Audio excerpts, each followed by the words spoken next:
Hello, good morning. അതായത് സുമിലി കിച്ചണിലേക്ക് എല്ലാവർക്കും സ്വാഗതം. നമുക്ക് അപ്പോൾ ഇന്നത്തെ ചെമ്പനീർ പൂവിൻ്റെ കഥ പറയാം കേട്ടോ. കാരണം ഫുള്ളായിട്ട് പറയാൻ നിവർത്തിയില്ല. ഒരു ജസ്റ്റ് ഒന്ന് ഇതാക്കി പറയാം. നമ്മളുടെ എന്താ പറയുക, മറ്റേ സച്ചി രേവതിക്ക് ഒരു സ്കൂട്ടറൊക്കെ വാങ്ങിച്ചുകൊണ്ട് കൊടുത്തിരിക്കുകയാണ്. അപ്പോൾ ആ സ്കൂട്ടറിലാണ് ഇനി പൂക്കച്ചവടം ചെയ്യാൻ പോകുന്നത് നമ്മുടെ രേവതി. അങ്ങനെ അപ്പോൾ സഞ്ചരിക്കുന്ന പൂക്കട, അതാണ് ഇപ്പോൾ അടുത്ത ട്രെൻഡ് ആവാൻ പോണത്, സഞ്ചരിക്കുന്ന പൂക്കട.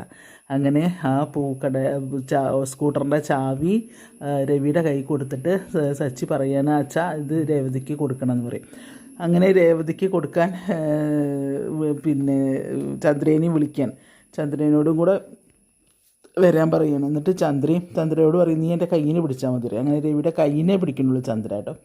എന്നിട്ട് രണ്ടാളും കൂടെ ചാവി കൊടുക്കുകയാണ് രേവതിയുടെ കയ്യിൽ. അപ്പോൾ രേവതിക്ക് കൊടുക്കുമ്പോൾ രേവതി വളരെ സന്തോഷത്തോടു കൂടി പിന്നെ ഇത് വാങ്ങിക്കും. എന്നിട്ട് പറയും, നീ സ്കൂട്ടർ നീ എടുക്കുക എന്നറിയും.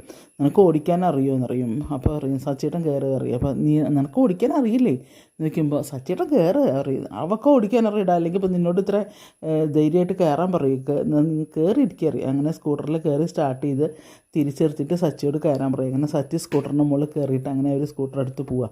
ഇതൊന്നും കണ്ടിട്ട് സഹിക്കണില്ല.